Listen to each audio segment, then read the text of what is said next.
Em nome do Pai, e do Filho, e do Espírito Santo. Amém. Ave Maria, cheia de graça, o Senhor é convosco. Bendita sois vós entre as mulheres, e bendito é o fruto do vosso ventre, Jesus. Santa Maria, Mãe de Deus, rogai por nós, pecadores, agora e na hora de nossa morte. Amém. Nossa Senhora de Fátima, rogai por nós. Santos pastorinhos Francisco e Jacinta, rogai por nós. Amados irmãos e irmãs, bem-vindos novamente ao nosso programa Amigos de Deus, e continuamos a reflexão a respeito da carta pastoral que nos orienta, nos inspira ao longo destes 2 próximos anos, neste biênio eucarístico que a nossa Diocese de Santo Amaro nos propõe a viver. Então, continuando as meditações que começamos nos programas anteriores, continuamos com a leitura orante do texto dos discípulos de Emaús, quando Jesus aparece ressuscitado a eles e os conduz num caminho de catequese. Já refletimos anteriormente como Jesus os encontra no próprio caminho deles, eles retornando para casa. E agora vamos nos atentar ao versículo 29. Agora é um pedido que os próprios discípulos fazem a Jesus. Assim diz eles no versículo 29. Fica conosco, pois já é tarde e o dia já está declinando. Aqui na carta pastoral, o Dom José nos atenta à etimologia deste verbo ficar, que pode ser compreendido numa leitura orante tranquilamente como morar. Ficar como estabelecer uma morada. Ficar com alguém é estar junto com ela, morar com ela. E esse é o sentido propriamente nesta passagem, quando esses discípulos, animados, com a inteligência pouco a pouco se abrindo a partir do que Jesus lhes expregava através das Escrituras, agora eles, com o coração já ardendo enquanto Jesus falava, deseja que Jesus fique, permaneça com eles. E diz aqui na carta pastoral, neste momento da narração, já podemos vislumbrar a temática da Eucaristia, a morada de Deus entre os homens. E aí nos recorda o texto do Dom José, uma outra passagem de São João, quando ele promete justamente isso. João capítulo 14, versículo 23. Se alguém me ama, guardará a minha palavra. Meu Pai o amará, e nós viremos a ele, e nele faremos a nossa morada. Por que é já uma temática eucarística? Porque através da Eucaristia, nós temos um dom muito especial. Um dom que os discípulos, antes de Jesus celebrar com eles a última ceia, não tinham tido sequer nenhuma única vez. Eles ouviam Jesus, eles viam Jesus, mas dentro de si, esta comunhão perfeita só é possível pela Eucaristia, pela comunhão sacramental.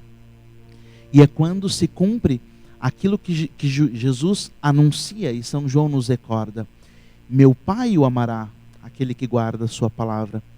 Nós viremos a ele e nele faremos a nossa morada. Aqui o sentido trinitário, quando nós recebemos o corpo, sangue, alma e divindade de Cristo, recebemos toda a Trindade. É o Pai e o Espírito Santo também. Tem uma música lindíssima que canta essa realidade, né? E vem contigo, Jesus, o meu Pai sacrossanto. É melhor eu não cantar para não estragar, né? Então, recebemos o corpo e sangue de Cristo e toda a divindade, portanto, o Pai e o Espírito Santo também. No momento em que comungamos, esta não é uma realidade meramente espiritual, mas também real. Deus faz morada dentro de nós. E de certa forma, o nosso corpo, a nossa alma, torna-se também morada de Deus. Deus faz morada em nós, nele posso encontrar eu a minha morada, é eu nele e ele em mim. Essa é uma realidade profunda. E como poderíamos nos preparar melhor? E principalmente, depois que comungo, como poderia aproveitar muito melhor este momento, compreendendo essas palavras que nos recorda a carta pastoral? Quantas vezes a oração nós observamos após uma comunhão é uma oração rápida, displicente, é uma oração como outra qualquer. Podemos e devemos rezar muitas vezes ao longo do dia, mas no momento em que comungamos é a nossa oração mais perfeita, porque é o momento em que Deus fez morada dentro de nós, está inteiramente à nossa disposição para nos ouvir, para ouvir toda a nossa vida, as nossas preocupações, para ouvir as nossas gratidões, os nossos agradecimentos, os nossos pedidos, as nossas súplicas, os nossos pedidos de perdão dos nossos pecados. É Deus inteiro à nossa disposição. Se pensarmos também como é difícil, né, conseguir uma reunião, uma audiência com alguém muito importante, e com a Eucaristia que podemos receber todos os dias se quisermos, nós temos este momento privilegiado, privado, íntimo, com o próprio Deus inteiramente à nossa disposição. É verdade que enquanto você assiste esse programa agora, se for a primeira vez, estamos em tempos de pandemia, não estamos fazendo muitos a comunhão sacramental, mas se torna talvez ainda mais oportuno meditar como foram todas as comunhões que fizemos até aqui na nossa vida. Aí nos recorda também o texto de São Lucas, no versículo 29 aí da passagem do Emaús, a segunda parte do versículo 19. Ele entrou para ficar, portanto, morar com eles. Há um pedido dos discípulos de Emaús: fica conosco, Senhor. E Jesus entra com eles. E é justamente nesta entrada, depois de caminhar com ele, como meditamos no programa anterior, Jesus entra para fazer morada, para ter ainda mais intimidade. E é somente depois que entra, que fica, portanto que mora, é que Jesus celebrará com eles a Eucaristia, dará a eles a Eucaristia, o seu corpo, sangue, alma e divindade. Nós vemos, portanto, que a Eucaristia só pode ser celebrada dentro desse contexto de intimidade, de morada. É diferente, portanto, uma oração que nós podemos rezar o terço andando pela rua, podemos rezar o terço enquanto dirigimos, podemos dirigir muitos pensamentos jaculatórios a Deus, mas a Eucaristia requer morada. É por isso que eu me dirijo até uma igreja. É por isso que eu me recolho em oração com os meus irmãos de comunidade. É por isso que o espaço sagrado, ele é preparado para quê? Para que o Senhor estabeleça morada em nós. E todo espaço litúrgico, todo espaço eclesiástico, todo espaço no templo, ele deve ser preparado para este encontro. E é por isso também que em toda igreja, no centro dela está o altar.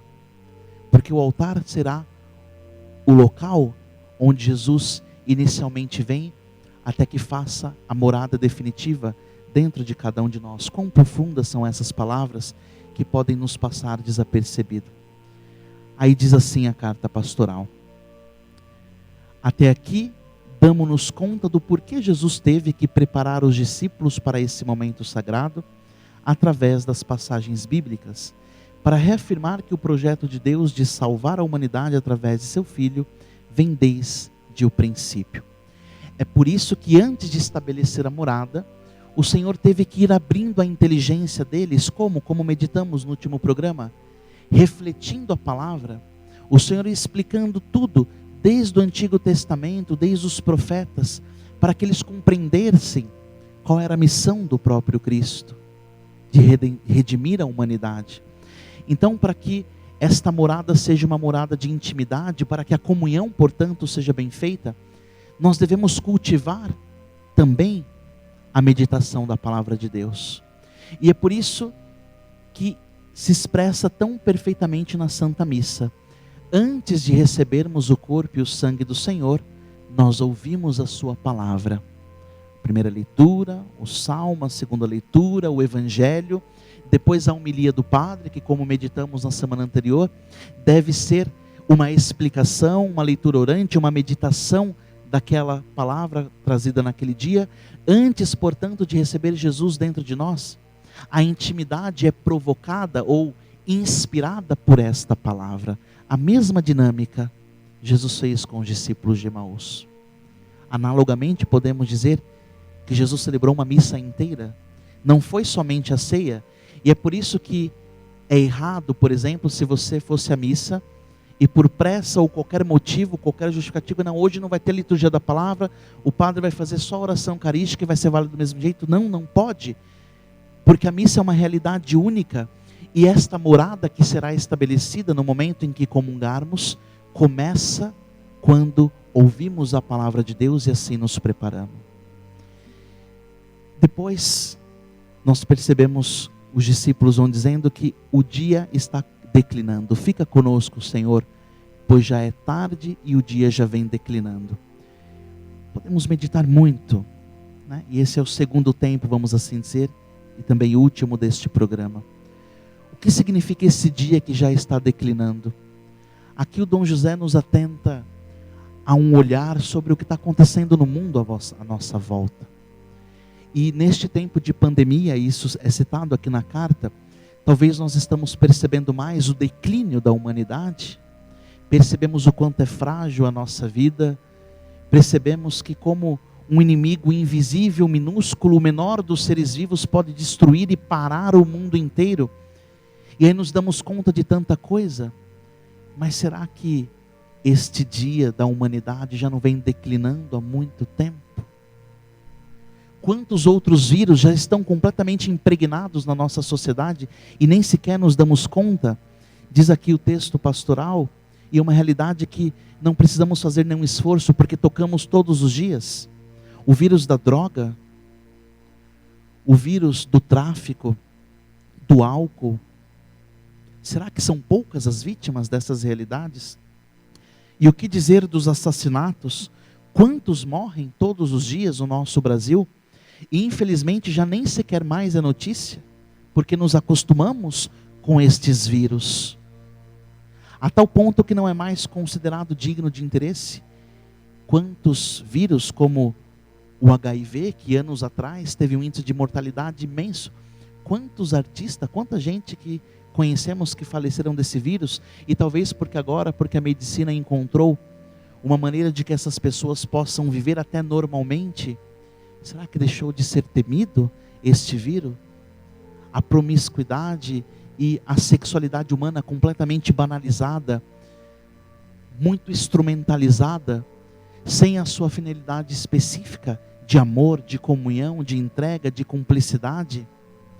E o que não dizer dos vírus morais, que parecem menos perigosos, mas são tão destrutivos quanto o ódio, a divisão, os ciúmes, a inveja, a vingança, que muitas vezes penetram até nas nossas estruturas eclesiais. No seio da nossa família, às vezes um irmão tem inveja do outro, tem ciúmes. Nas nossas estruturas eclesiais e pastorais, quantas vezes essas coisas ferem profundamente a comunhão entre nós, irmãos, e consequentemente com Deus? Porque não é possível estarmos em comunhão com Deus se essas realidades permeiam completamente o segregamento, sentir-me melhor do que outro. Amados irmãos e irmãs, os discípulos de Emaús dizem a Jesus: Senhor, fica conosco, já é tarde, o dia vem declinando. Será que também nós não devemos dirigir ao Senhor a mesma súplica? Fica conosco, Senhor, porque o dia já vem declinando e a nossa sociedade se perde cada vez mais. Assim diz o texto da carta pastoral. Aqui Dom José cita palavras do Papa Francisco na sua exortação apostólica: alegrai-vos e exultai.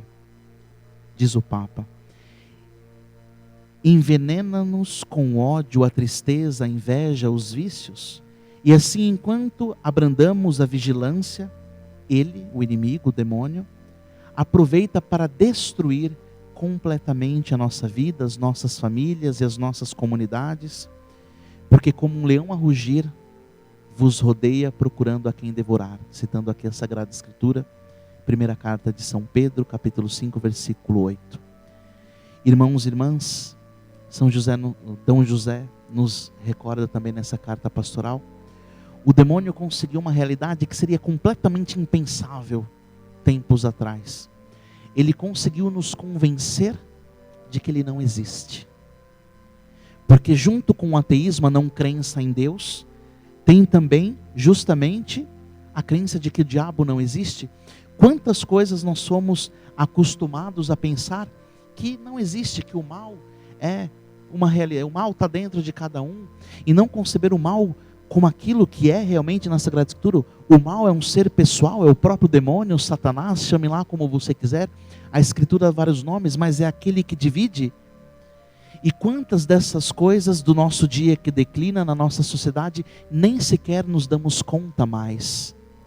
Irmãos e irmãs, precisamos dirigir também esse mesmo pedido a Jesus que fizeram os discípulos de Emaús. Fica conosco, Senhor. O dia já vem declinando, estamos nos perdendo, desanimados. Ele entrou para ficar com eles. Jesus atende o pedido feito pelos discípulos de Emaús. E aqui mais uma passagem lindíssima da Sagrada Escritura, Apocalipse capítulo 3, versículo 20. Eis que eu estou à porta e bato.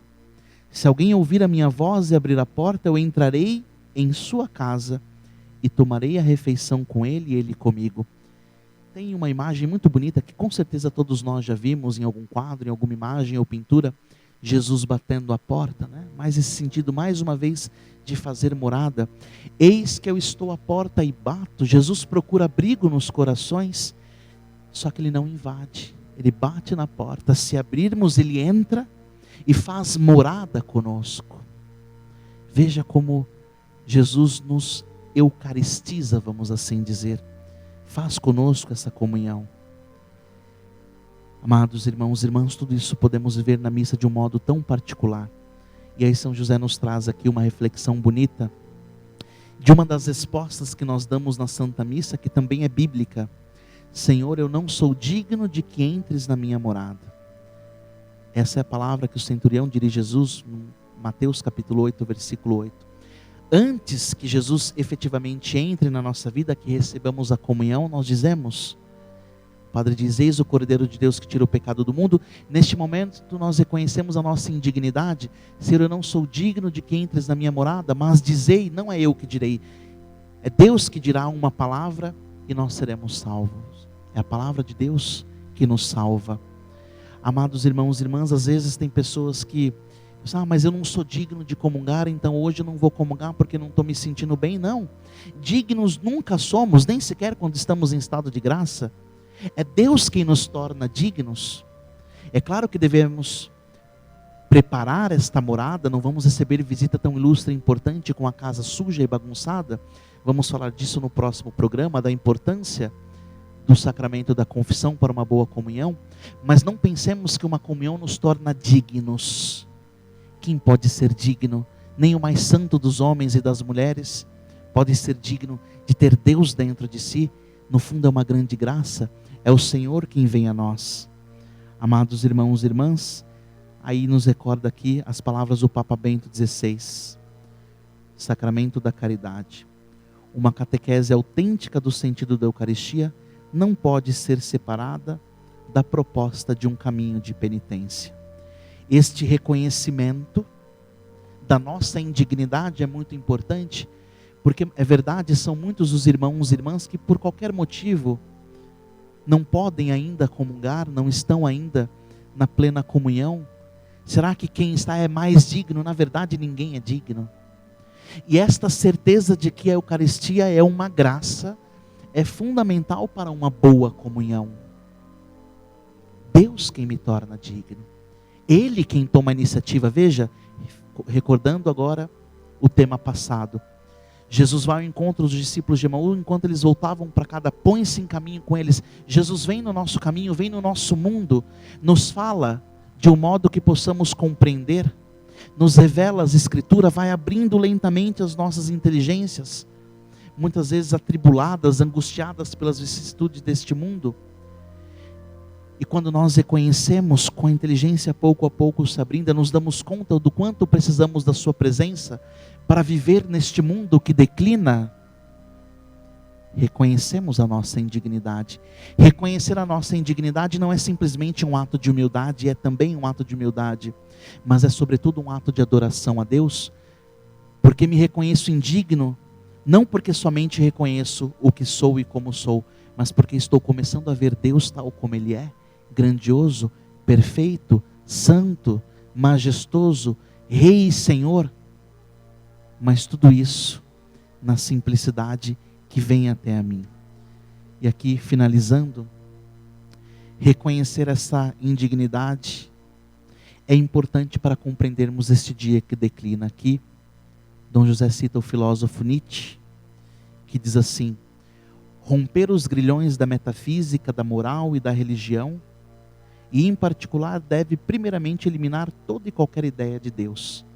Nietzsche diz que para que o homem seja feliz, e muitas correntes psicológicas que não consideram uma antropologia correta daquilo que é o ser humano, querem eliminar deste mundo qualquer sentimento de culpa, qualquer responsabilidade com o mundo, consigo e com o próximo.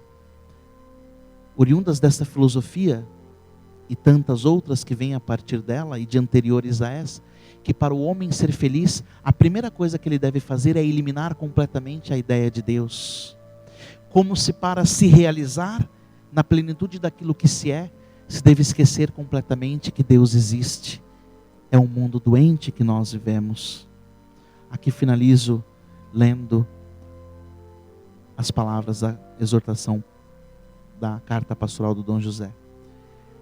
Aproveito deste espaço para agradecer aos nossos sacerdotes que não poupam tempo e energias para atender confissões, estimular uma pedagogia da confissão.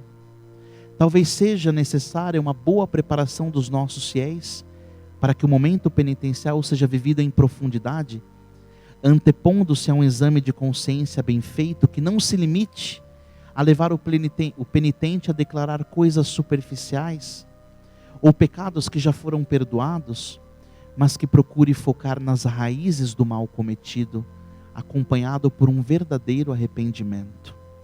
Amados irmãos e irmãs, como tem sido feita as nossas comunhões? Quem confessa mal, comunga mal. E quem não confessa, comunga pior ainda. Uma boa confissão é precedida de um bom exame de consciência, que nada mais é do que colocar-se assim nesta presença de Deus, reconhecer o que somos, confiando na sua infinita misericórdia, sempre, em todos os casos. Mas preparar-se bem, esse olhar atento para o que é o mundo e também para o que era a nossa vida. No próximo encontro vamos meditar um pouquinho mais de como preparar bem uma confissão e, consequentemente, a comunhão sacramental. E por que não dizer das indulgências, que seria um capítulo à parte? Vamos começar falando a semana que vem. Além do perdão das nossas culpas, a indulgência que tira a pena dos nossos pecados. Recordando, para finalizar, não nos esqueçamos, depois de caminhar conosco, depois de abrir a nossa inteligência, explicando a sua palavra, depois de ouvir Jesus, depois de caminhar com Ele, é necessário fazer morada com Ele. Mas isso não acontece sem um pedido nosso: fica conosco, Senhor. Reconhecemos que o nosso dia já declina. Reconhecemos que sem Ti, Senhor, que sois a luz do mundo, cairemos na escuridão. Reconhecemos que somente a Sua luz pode iluminar as nossas trevas. Reconhecemos que somente a Tua graça pode preparar verdadeiramente a nossa casa para este encontro íntimo, santo e verdadeiro. Vamos finalizar fazendo uma oração lindíssima da alma de Cristo, que podemos fazer inclusive cada vez que comungamos. Alma de Cristo, santificai-me. Corpo de Cristo, salvai-me. Sangue de Cristo, inebriai-me. Água do lado de Cristo, lavai-me. Paixão de Cristo, confortai-me. Ó bom Jesus, ouvi-me. Dentro de vossas chagas escondei-me. Não permitais que eu me separe de vós. Do espírito maligno defendei-me. Na hora da minha morte, chamai-me e mandai-me ir para vós, para que com os vossos santos vos louve, por todos os séculos dos séculos. Amém. Nossa Senhora de Fátima, rogai por nós. Deus te abençoe em nome do Pai, e do Filho e do Espírito Santo. Amém.